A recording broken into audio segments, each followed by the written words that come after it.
So this video is called Foods for Kids That Adults Love Too. So you will find that these recipes work very well for children, but not only for children. These are some things that I like to eat on a daily basis and things that will wow adults as well.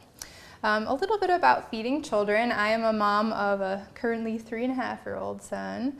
And so I've got my own experience, of course. I have friends that have young children as well that are attempting to raise them raw or mostly raw. So I have that experience to pull from, and as well as meeting people, talking to people, researching and writing about it as well. And I just feel like it's really something I'm passionate about, because it's just so important if you start your children young or since birth.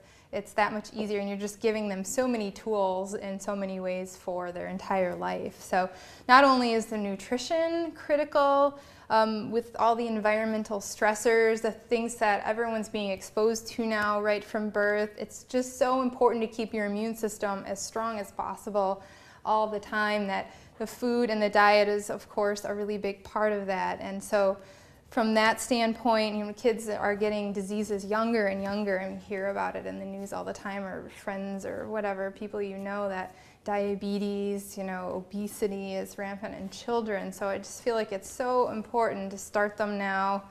And I don't think it's that hard, because a lot of these things they would naturally gravitate to and find really delicious, and with very little work on your part. So for those reasons, and also involving them in the food preparation and them seeing how to do these things from when they're young, they're going to have these wonderful tools to carry throughout their life.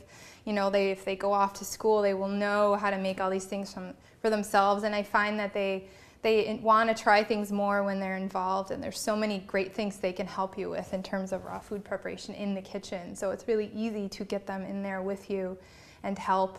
And I know my son can tell other people how to make chia porridge. He knows how to make kale chips, and he's only 3. He can explain it himself. So even if they go off it at some point in their lives, they'll know that they can come back to it. They'll know what to do when they need to do it. So with that said, another important thing I think for kids, and it's to boost their immune systems and to incorporate into their diets, is a lot of superfoods. And what those really mean are foods that are really easy to digest by the body. They're loaded above and beyond the average vegetable with different phytonutrients or aspects of nutrition that we need that are harder to find.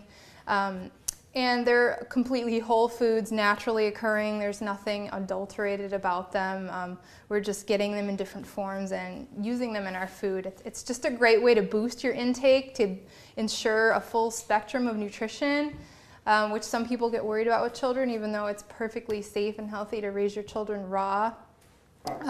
So adding these extra things in, even with adults, of course, it's really useful in enhancing your immune system. It's giving you that extra boost, because even if you're just eating a completely raw organic diet, you're still being bombarded by so many different non-food related stressors that anything extra you can give your immune system is really going to help. And these foods are foods too that are so concentrated you don't need as much of them, and if you eat a lot of superfoods, you probably find you aren't even as hungry. So they're just really sustaining all around. Some of the ones that I focus on are algae, like blue-green algae. I've got a few different forms here. This is a flaked blue-green algae called E3AFA, but the frozen one is very common. That one's great too. I just don't have it here because it's perishable. Spirulina is another algae. This is the powdered form of it here.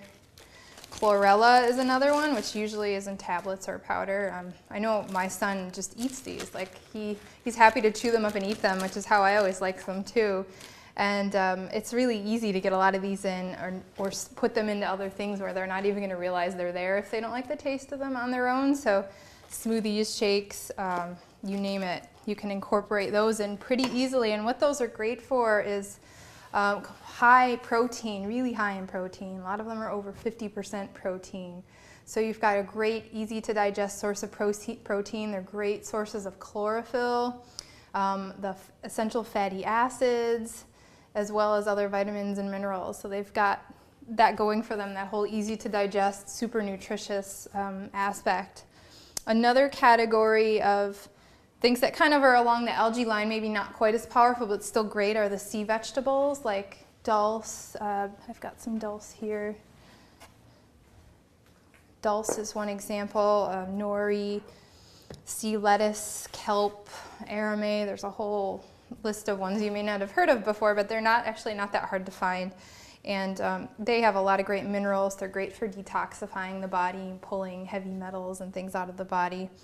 And this is another one that on its own, kids will just love to eat if they try it when they're young. My son just picks up and eats it. If you can put it in the dehydrator and make it really crunchy, and that's like a kind of like a chip in a way. It's really fun to munch on it that way too. So easy things that you can get into their diet regularly. Another category is foods that are high in essential fatty acids and or make a mucilaginous gel when soaked in water. Something that fits into that category is chia seed. And flax, hemp are all along these lines. They're high in omega-3s, and they're also high in protein again, easy to digest protein. This is chia that I have here, and when you soak it, it makes a really interesting gel, and that's what happens to it here. You can see in that jar. It's got this gooey kind of gel texture to it, and that really coats the organs. It can soothe the digestive system. It's a great source of calcium. It's higher in calcium than cow's milk, so you can make this gel and blend it in or stir it into other liquids. You can make it into crackers, just like many people have seen or heard of flaxseed crackers now. You can certainly use the flax, but you can also use the chia seed in the same way.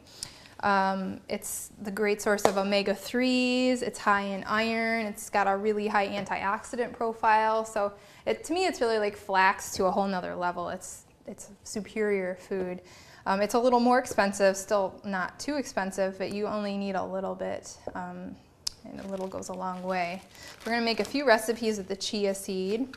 The hemp seed also fits into that category, and that can be easily blended into milks, made a part of cookies or bars or in salads. It's very versatile as well. Another superfood that's really, really affordable and great and fun because kids can do it themselves at home is sprouts. And again, they are little individual pieces, and kids love things they can pick up with their hands and eat. So sunflower sprouts are an easy sell for children. They love to just munch on them or pick them off the tray and bite them the way they are. Other sprouts,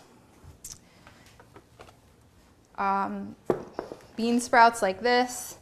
I know my son is a really big fan of these lentil sprouts. Anything small and round and like their finger size, I found they really, really like, and you don't have to even do anything to it. It's not like you have to jazz it up so they'll eat it. They'll just gravitate towards these little munchy things like peas and lentil sprouts. That's a French lentil, that's why it's a little darker there.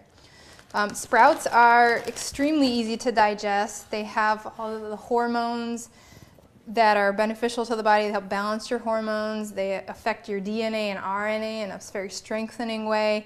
They're very inexpensive. You can buy the seeds for less than $1 a pound and grow them easily on your kitchen counter, anywhere really. Done in hotel rooms, easy to do when you're traveling. And the kids can help because they can rinse them.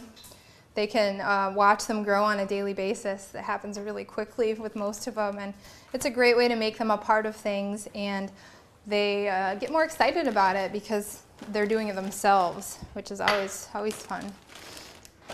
So sprouts, other things like wheatgrass juice too. If you can get your kids to drink the wheatgrass juice, even better, even if you have to mix it with a little something else. Garbanzo beans, green peas, you can sprout all of those, even the fluffier sprouts like alfalfa and clover. If you get them eating that, I have a great picture, and it's my son just putting a handful in his mouth and they're just like fluffing all over the place. So they will eat them. It's not a big challenge to get them to generally. And there's other tips for getting them in if they won't eat them plain too, which we'll get into. There's a few other superfoods that are great for kids too. There's some berries and fruits that are a little more concentrated in things than others, and goji berries is a popular one now that's easy to add in. They're a little red berry that grows all over the world actually in a lot of different climates, but they're really high in antioxidants,